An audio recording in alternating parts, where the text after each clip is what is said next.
simply waived DeWanna Bonner. I gotta say, I'm very, very surprised at the decision to simply waive her, but I guess because she had an unprotected contract, and that protects them and allows them to cut her.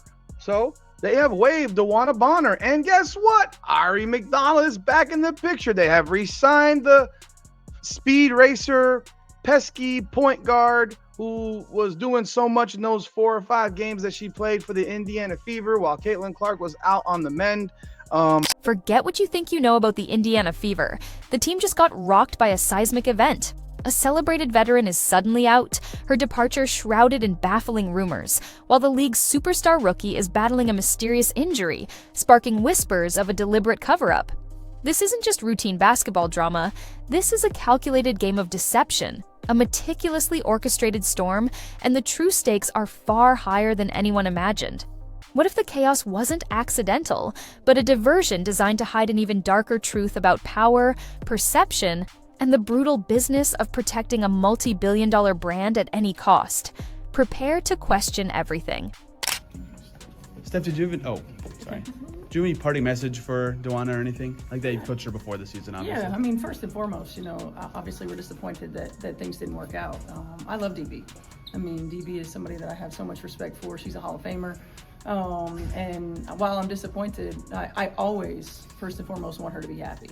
And so I'm thankful for the time that we've had, and certainly, want her to be happy and wish her the best, and turning right now our focus to our team and what we can do to continue. The official narrative declared DeWanna Bonner, a decorated veteran with a storied career and a reputation for leadership, suddenly waived. Her unprotected contract was the supposed culprit, a sterile technicality that allowed for her unceremonious dismissal. It sounded so clean, so procedural, designed to offer a quick, palatable explanation. But almost instantly, the rumor mill spun into overdrive. An unstoppable force of speculation claiming her exit was a direct, explosive consequence of Caitlin Clark's earth-shattering arrival, a classic veteran versus rookie clash, an ego unable to share the blinding spotlight. That Caitlin Clark is out with a groin injury. Now, if you guys have been watching the Indiana Fever and Caitlin Clark play over the past 3 games, it is very clear that Caitlin Clark is not feeling like Caitlin Clark. She has only made 1 3-pointer in her last 3 games, and even just last game, she only had 6 points. But it wasn't only her performance on the court that was worrying fans, it was also just her demeanor, her energy. It felt like something was wrong. She wasn't hyping up the crowd like she normally does, and even in her pre-game routine, she was doing some things differently. Some fans also noticed that she had her upper left leg taped during a couple of those games. This theory, however, is pure fantasy. A laughable, almost pathetic excuse for a highly questionable and arguably cowardly move. Blaming your abrupt departure from a team mid-season on a 22-year-old rookie, a player who herself was struggling with injury and adapting to the pro game, is not just weak, it's ankle sprain level limping. Unfortunately, Caitlin Clark out yet again with a left groin injury. Caitlin Clark will be missing tonight's game versus the Los Angeles Sparks. The venue will be open. Out with a left groin injury. We go from a quad to a quad to a groin. It's the equivalent of quitting your demanding, high-profile job because the intern uses too many exclamation marks in emails. Let's be brutally honest. This wasn't a graceful, planned exit, nor was it a strategic career move designed for her betterment. What Bonner pulled wasn't brave. It was a tactical tantrum, a self-serving retreat fueled by an ego that couldn't bear to see the headlines shift 3 feet to the right, away from her and onto someone else. An injury, and how much of an absence do you expect from her beyond today? Yeah, late last night. I think it's very much a day-to-day thing, how she responds to treatment. I stay in my lane and let our strength and conditioning and our physical, our AT staff do what they do best. But yeah, I found out late last night, and then we'll treat it day to day. Back to back, a factor at all with that? I mean, I don't know if it's a factor from a physical standpoint, from an athletic training standpoint. Certainly in my mind, it is. But at the same time, she's shown that she's tough and she's a quick healer. So we'll see. She didn't walk. She bolted like the house was on fire, and she suddenly remembered she'd left her entire career, her legacy, on the stove to burn. This abandonment of a team in critical transition, especially from a player of her supposed stature and experience, isn't leadership. It's the basketball equivalent of ghosting a critical group project just because you didn't like who got picked as team captain. This was a melodramatic exit so transparent, it could have been sold in the glassware aisle at Target. This just occurred to me. Caitlin Clark clearly not looking like herself. The Indiana Fever has the game put away, yet we still put her back in the game at 45 seconds left. Caitlin Clark dealing with an injury, not looking like herself. The game is already out of hand, yet we still put her back in with 45 seconds left. How much patience do I need to have before I can start going nuclear? Because I am getting very frustrated with what I am seeing. To everybody that said Caitlin Clark didn't look like herself, salute to you. For everybody that said Caitlin Clark might be going through something, salute to you. Years from now, when the dust has truly settled, no one will recall her specific stat lines or her shooting percentage from this tumultuous period. They're going to talk about that singular moment, the moment she bailed, the moment she ghosted a franchise in desperate need. That's the label now. That's the permanent tattoo her legacy just picked up, and unfortunately for her, it's not fading. It's a mark that will stick long after the immediate shock wears off. But as the headlines screamed about Bonner's dramatic and perplexing departure, a quieter, far more insidious and concerning problem was festering at the very heart of the Fever's immediate future. A problem few seemed willing to openly discuss, perhaps because it was precisely what the Bonner drama was meant to distract from. I did not suspect DeWanna Bonner would be returning to the Indiana Fever. She has been out now for 6 games away from the team for only personal reasons, and the team was being really tight-lipped about it. They weren't giving any more information. But the whole thing, in my opinion, and in the opinion of a lot of fans, is that there was something else going on. This didn't seem like something where there was maybe something going on with her family. It didn't seem like she was sick or injured. She just simply stepped away from the team, and nobody really knew why. While Bonner's self-serving exit dominated the news cycles, diverting precious attention, Caitlin Clark, the undeniable superstar around whom the entire season revolved, was clearly, undeniably not herself. Fans watching the Indiana Fever over the past few games saw it with their own eyes. A noticeable, almost alarming decline in her electrifying performance, a strange, uncharacteristic quietness, a startling lack of her usual fiery energy and crowd-hyping demeanor.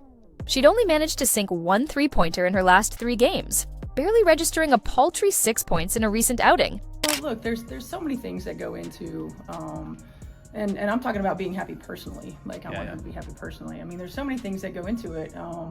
It's a different group. While system might still be very similar, it's a different group, and things are happening quickly, and being able to mesh.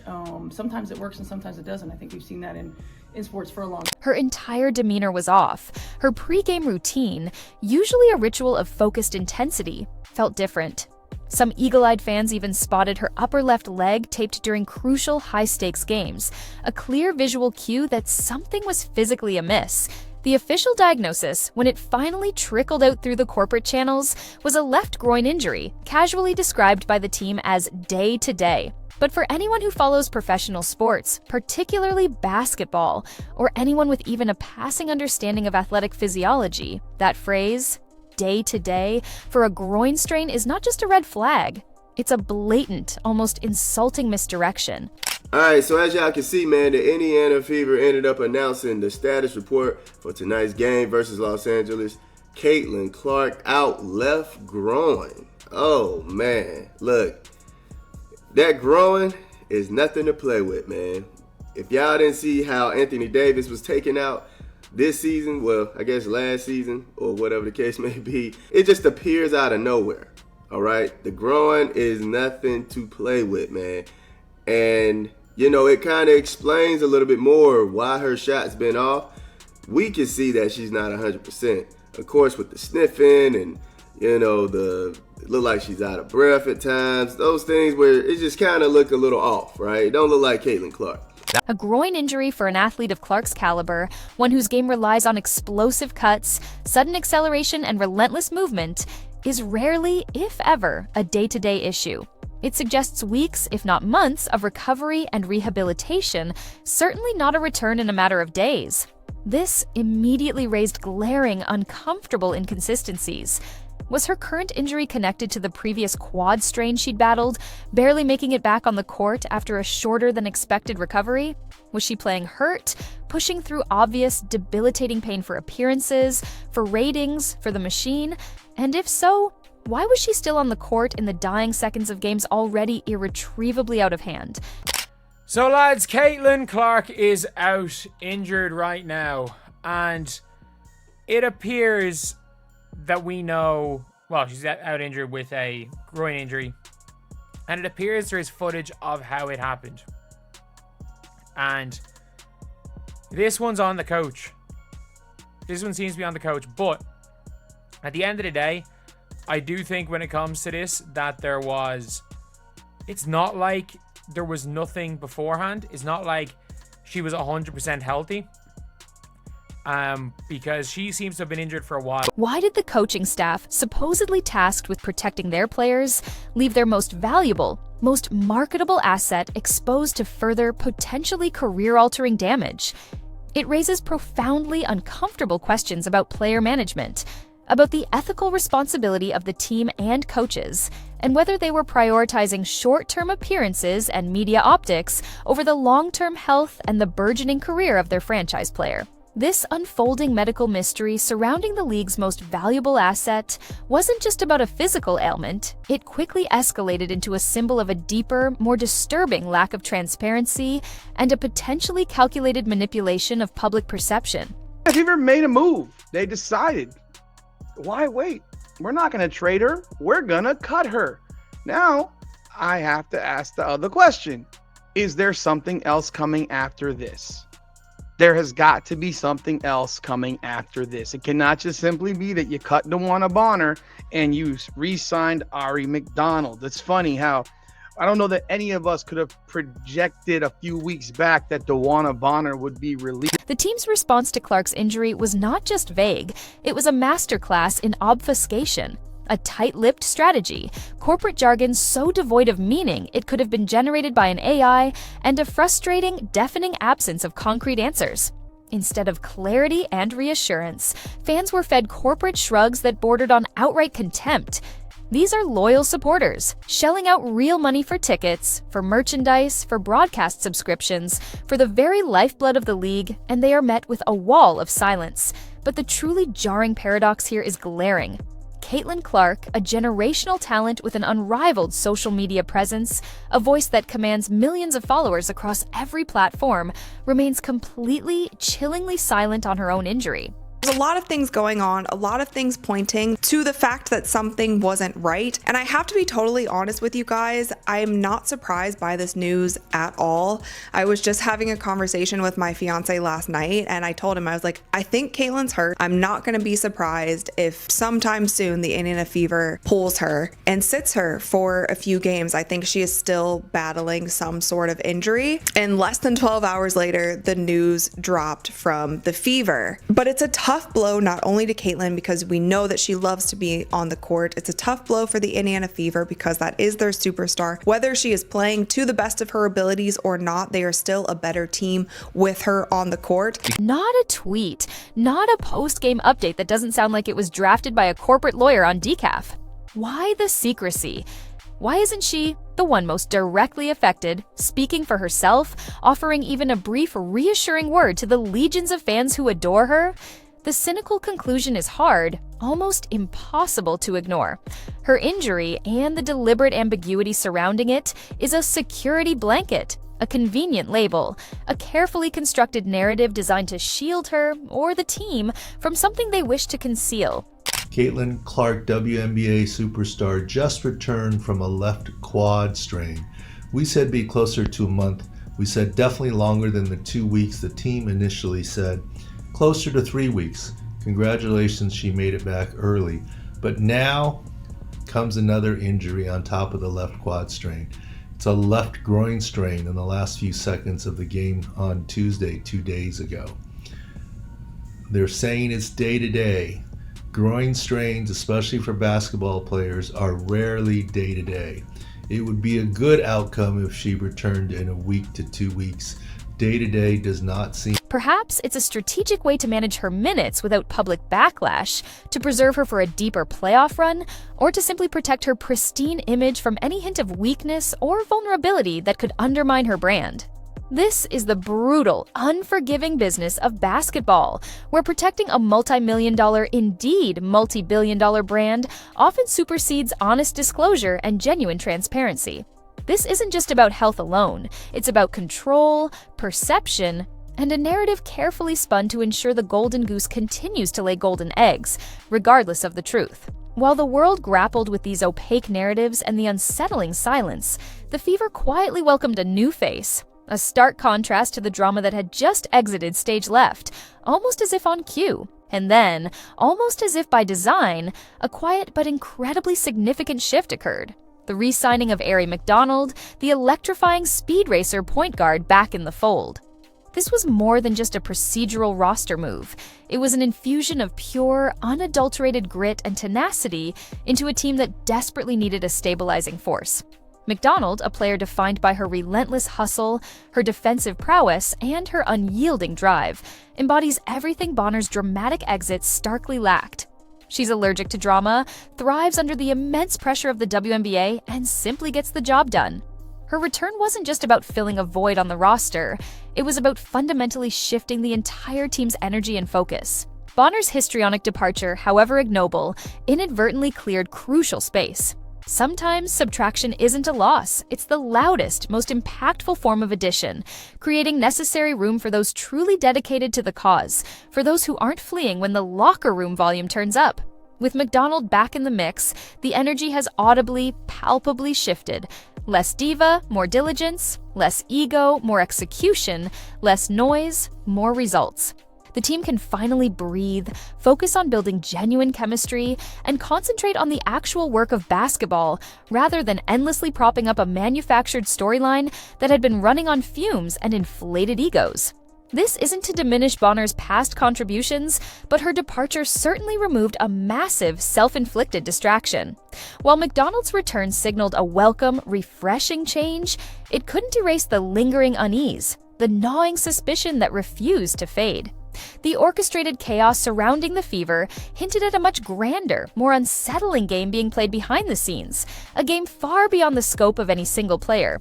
This brings us to the core, unsettling conspiracy. Was Bonner's dramatic exit strategically allowed, even encouraged, to serve as a high-octane, perfectly timed distraction? Think about it logically. While fans were busy debating veteran loyalty, Bonner's perceived cowardice, and the perceived locker room politics, the truly uncomfortable questions about Clark's actual health, the true severity of her injury, and the team's questionable decision-making regarding her minutes simply faded into the background. It's a classic narrative manipulation, a textbook smoke and mirrors play where one hand waves wildly, creating a captivating spectacle, to divert all attention from the real action, the deeper truth being carefully concealed by the other hand. The WNBA, more than any individual team, has an immense, almost existential stake in protecting its new golden goose, ensuring her image remains pristine, untouched, and ever-present, even if it means cloaking reality in ambiguity and deception. The timing of Bonner's departure and Clark's subsequent public injury acknowledgement feels almost too convenient, too perfectly synchronized. The silence from Clark herself, especially given her unparalleled platform, is deafening. It's not natural, it's calculated. It's like watching a magician wave one hand while the other is doing something you're absolutely not supposed to see. You don't have to be a conspiracy theorist to smell the smoke here, to feel the unsettling sense of manipulation. The truth about Clark's injury might be far more severe than the dismissive day-to-day label suggests. Perhaps they're playing a long game, sacrificing short-term honesty for long-term protection, shielding her from a relentless media circus, preventing burnout, or even a potentially career-threatening injury that would devastate the league's burgeoning popularity. This entire web of secrecy and deflection leaves fans, the very lifeblood of the league, feeling gaslighted, manipulated, and desperate for clarity in a world shrouded in corporate whispers. What is the actual, true plan for Clark beyond the vague platitudes? And who truly holds the power, making these crucial, secret calls from behind the curtain? So, what have we truly uncovered in this volatile saga of the Indiana Fever? Dana Bonner's departure was less about a veteran being pushed out by a shiny new rookie. It was, at its core, about an ego that simply couldn't share the incandescent light, ultimately clearing the path for new, more cohesive energy to finally coalesce. Meanwhile, Caitlin Clark's injury remains a phantom limb, more a narrative tool, a convenient plot device, than a transparent, honest medical update. It's a convenient label. The larger, unsettling message echoing throughout this entire situation is clear. Professional sports, especially at this elite, high-stakes level, are a brutal, cutthroat business where image control, narrative manipulation, and asset protection often supersede raw honesty and genuine transparency. The fans, the loyal jersey-wearing hearts who invest their hard-earned money and their irreplaceable passion, deserve more than watered-down soda, overpriced pretzels, and vague corporate shrugs. They invest their passion, their money, their loyalty. They deserve the unvarnished truth, not a carefully crafted illusion. This isn't a plea for sympathy, it's a demand for integrity from a league that thrives on public trust. What other untold stories lurk beneath the glossy surface of professional sports, hidden behind convenient headlines and carefully crafted silence, just waiting for the moment to erupt? The curtain always lifts. Eventually, the truth grows tired of hiding in the shadows, tired of being whispered about, and it will find its way into the light. And when it does, here's hoping the Indiana Fever still have enough loyalists left in the seats to hear it. Or will their calculated silence and their pervasive deception have chased them away for good, leaving behind only the ghosts of what could have been?